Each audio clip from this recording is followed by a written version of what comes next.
Babbel and Duolingo are two of the most well-known apps in language learning. But which app can really teach you a new language? Today we're going to see how the two stack up to each other and see if that little green owl is worth a hoot. Let's get started with what your daily lessons will look like with these apps. To start, Babbel lessons will typically take you anywhere from 5 to 15 minutes to complete. The lessons you get with Babbel are drill-style, quick exercises. The various drills you go through will consist of flashcards, matching, fill in the blanks, and mock conversations. Each lesson is broken up into smaller units for you to work through and make your way from beginner to advanced. Babbel believes that teaching the material in small segments is the most effective method to build the skills needed to acquire a new language. With Duolingo, your lessons are also usually under 15 minutes long, but there's one difference that really separates the two from one another. And that's the fact that Duolingo is built to feel like a game.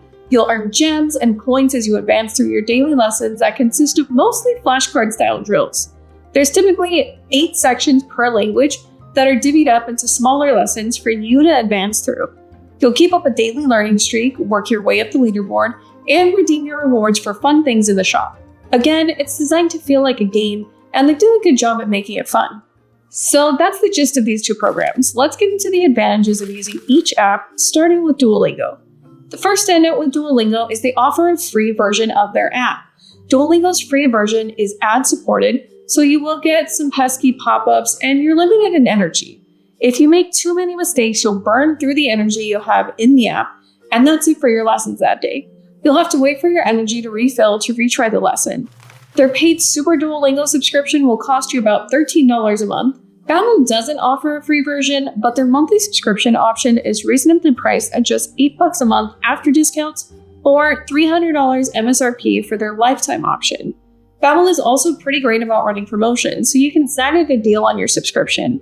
Be sure to check the description out. I'll keep it updated with the latest discount codes I can find. Now, the free version of Duolingo is a great starting point for beginners. They offer 40 different languages to learn.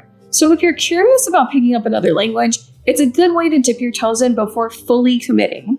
The next plus for Duolingo is the game-like lessons can help beginners stay accountable. Because you'll be keeping up a streak, it can help motivate you to get in your daily lesson.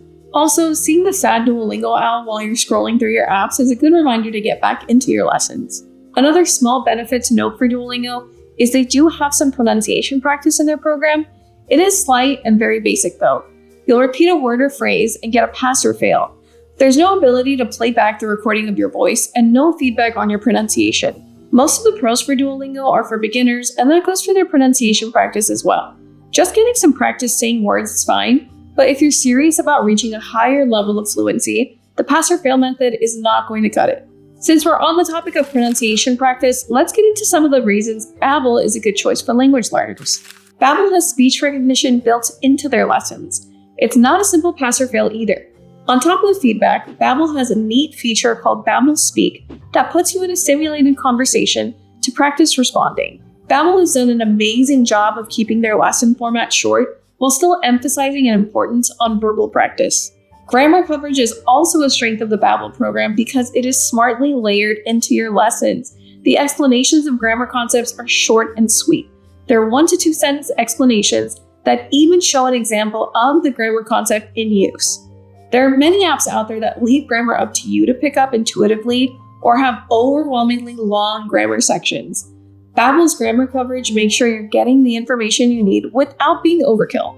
There's a good variety of exercises that push you in different directions so you stay engaged. The variety of drills is enough to keep you from feeling stuck in a loop and ensure that you're getting practice with input and output. Duolingo does give you a few different drill types, but it feels more repetitive.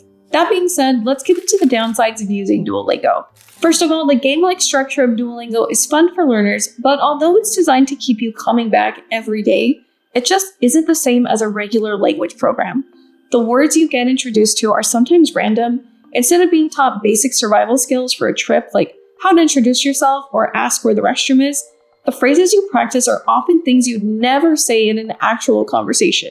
After practicing with Duolingo for a month, you might build a good library of vocabulary, but not have the ability to say basic things or put sentences together. Another fault of Duolingo is the verbal practice. Usually in your everyday lesson, you might get 1 or 2 exercises that prompt you to say something aloud. In a Babbel lesson, however, you're going to be speaking through your entire lesson. The whole point of learning a new language is being able to speak. So speaking practice is incredibly valuable.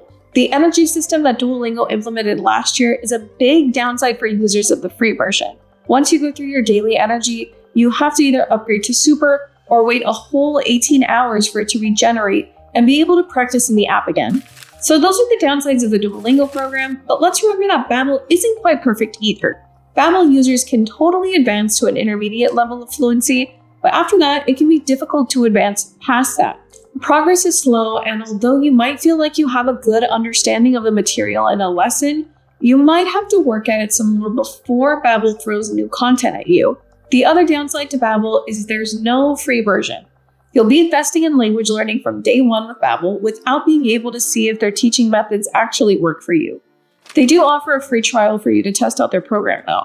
That was a lot of information. Now, without overloading you, let's get back to it. Which app should you go with? Babbel or Duolingo?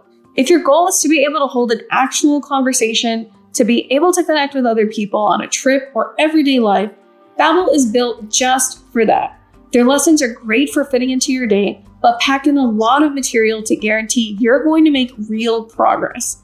You're getting everything from grammar coverage, speaking practice, and working through natural dialogue. Duolingo simply does not prioritize a well-rounded approach to learning and focuses more on being fun. Duolingo is fine as something to pick up a few words in a language you're curious about, but if you're actually serious about speaking another language, you'll find yourself looking for more. For a full breakdown of both apps' features, pricing, and our own hands-on experience, check out our full written article over on our website. All you have to do to find it is Google Guide to Fluency, Babbel versus Duolingo. Before we say goodbye, be sure to check out the details in the description for our language app giveaway. We'll be giving away a free language app subscription to one of our subscribers. It's super simple to enter, just like, comment, and subscribe. Anyway, that's all I have for you now. Happy learning!